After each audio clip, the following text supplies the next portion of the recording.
tout à l'heure.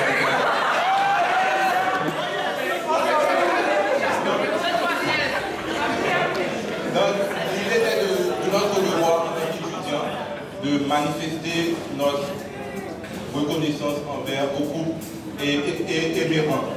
Beaucoup d'émérants qui nous a vraiment soutenus ici au Bénin. Parfois c'était très difficile, malgré parfois les disciplines des étudiants. Mais grâce à Madame Éméran, je pense qu'elle a parfois trouvé les mots pour nous soutenir. J'aimerais exceptionnellement remercier Madame Éméran qui, après le séisme, nous a vraiment soutenus. Elle nous a soutenus de la meilleure des manières car elle a mis, je pense, ce qu'elle avait de plus important à notre disposition, c'est-à-dire son temps. Comme je le disais, malgré parfois l'inactivité des étudiants, elle faisait toujours preuve d'amour, de sagesse, d'humilité. Et ses décisions faisaient toujours l'unanimité, car elle faisait toujours preuve de tolérance, de sagesse, d'humilité et beaucoup d'amour. Donc pour toutes ces choses, nous aimerions te remercier et te souhaiter par la même occasion un très bon voyage et beaucoup de succès dans vos entreprises. Donc nous n'avons pas grand-chose à vous offrir, mais nous avons deux petits cadeaux ce soir de la part des étudiants qui ont déjà terminé leur cursus au Bénin, et les étudiants qui sont déjà entrés en Haïti. Et les étudiants qui sont actuellement là.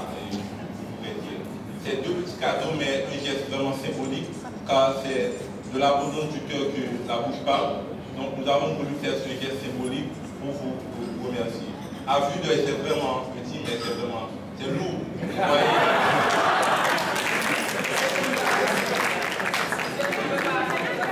La présidente actuelle des étudiants ici au Bénin n'a pas assez de force pour le soutenir. Je vais passer la parole à Madame Jean-Baptiste pour vous dire quelques mots pour vous remercier.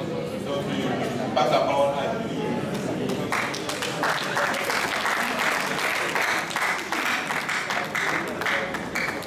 Je remercie mon collègue. Je n'ai pas grand-chose à dire, je ne vais pas discourir. Le cadeau des 100 boursiers parle pour eux, mais juste au nom des 100 boursiers ici présents, j'aimerais remercier la famille Éméran. Parce que, arrivé ici au Bénin, nous avons trouvé en cette famille une famille d'accueil. Ils ont su mettre leur temps à notre disposition, comme l'a dit NS, et M. Donald en particulier. Chaque fois qu'on avait besoin de lui, que ce soit au campus ou à n'importe quelle heure, il créait un moyen de nous entendre. Il faisait de son mieux pour nous aider. Et je voudrais dire au nom des étudiants que votre départ va laisser un vide que personne ne pourra remplir, que personne ne pourra vous remplacer.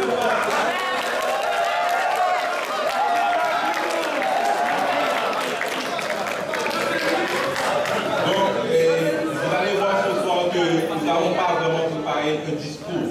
Nous n'avons pas voulu faire un discours protocolaire et très long. Nous avons juste voulu laisser parler notre cœur, laisser parler nos sentiments. Donc, j'aimerais appeler la famille Éméran pour prendre de manière symbolique ce petit cadeau.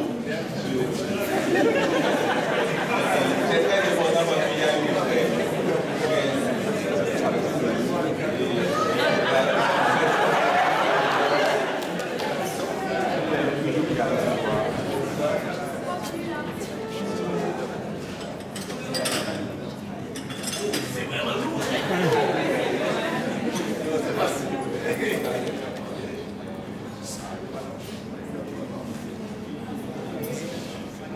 Donc, comme je disais, ces deux cadeaux, comme le dit la parole, une fois sondeur, c'est une fois mort.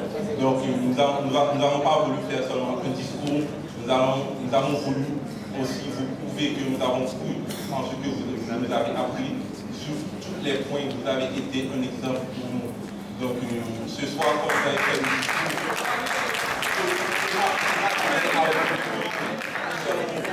les étudiants qui sont là, c'est absolument intégrité.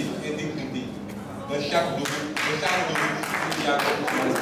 Donc je pense que c'est très important pour nous. Et nous avons essayé de le mettre en pratique aussi. Donc je vous remercie.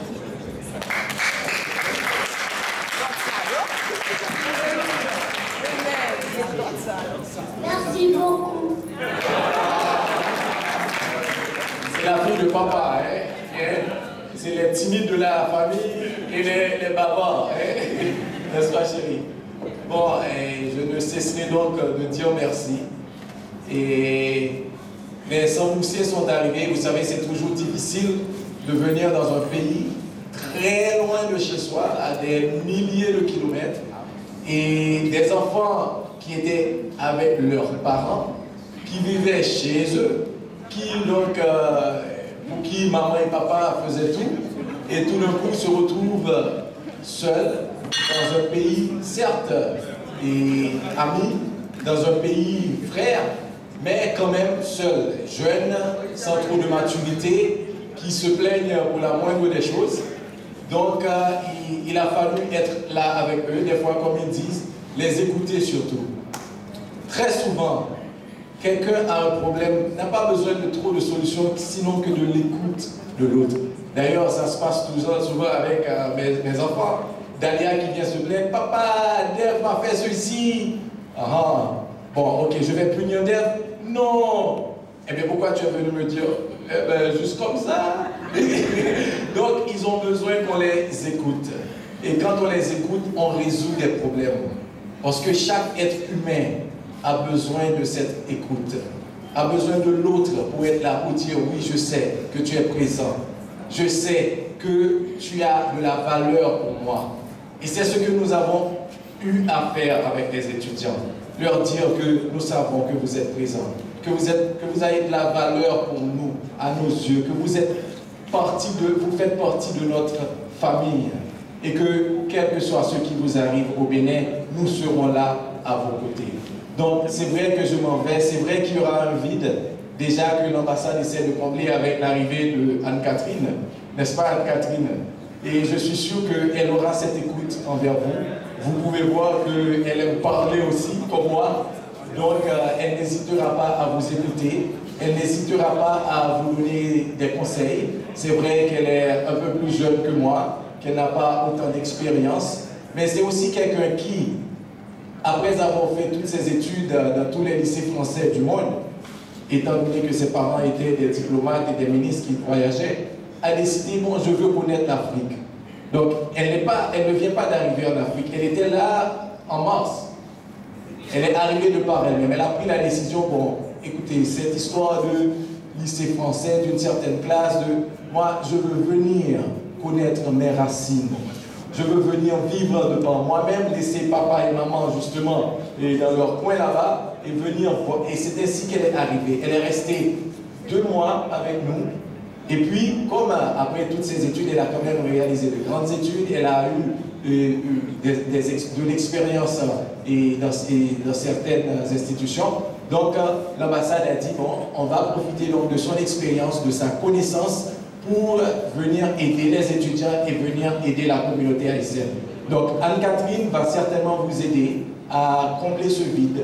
Elle va être à vos côtés. Et moi, je suis, comme on dit souvent, à un email près. Vous connaissez mon email, donc il suffit d'écrire donaldemran@yahoo.com et puis je vais vous répondre. Donc merci pour tout et puis que Dieu vous accompagne. On sera toujours à vos côtés.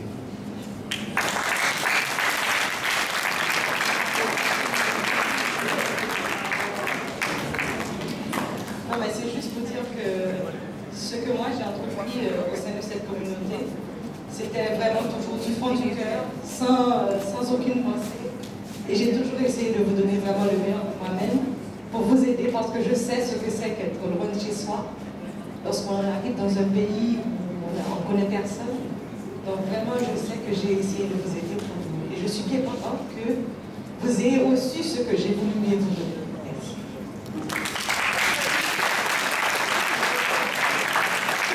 Vous rappelez qu'après le séisme, c'est Mme Mignon qui a coordonné toutes les activités, qui avait comme objectif assistance aux étudiants. Donc c'est pour la première fois que j'ai vu une personne faire son travail, prendre du plaisir à faire du bénévolat. Donc ça m'a vraiment marqué.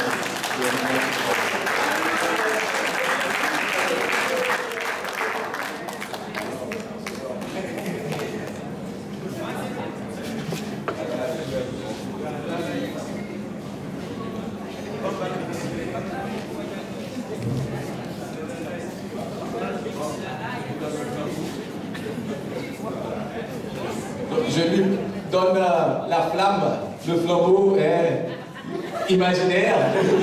Donc, dorénavant, c'est elle qui va s'occuper de la communauté haïtienne au Bénin.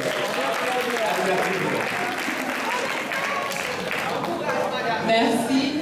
Donc, nous allons terminer par 2 chants donc, de César, Aimons-nous les uns les autres. Donc, je pense que c'est vraiment approprié. Et le deuxième? Ah, We Say Goodbye. Merci. Je vais quand même dire